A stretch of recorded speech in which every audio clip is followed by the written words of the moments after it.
Сәлем достар, кенеттен үйіңізге қонақ келсе, сізге тоңазытқышта бар заттармен қызықты салат жасауды ұсынамын. Алдымен лүпіл басып, арнама тіркелуді ұмытпаңыздар.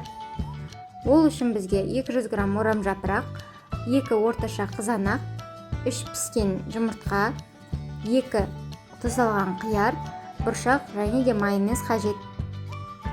Орам жапырақты арнайы үккіштен өткіземіз, немесе ұзынша етіп өте ұсақ қылып кессеңіздер болады.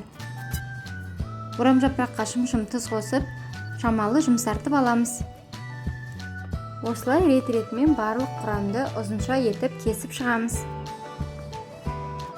Барлығын дайындап болған соң, бұршақты суынан ажыратып, салатымызға қосамыз.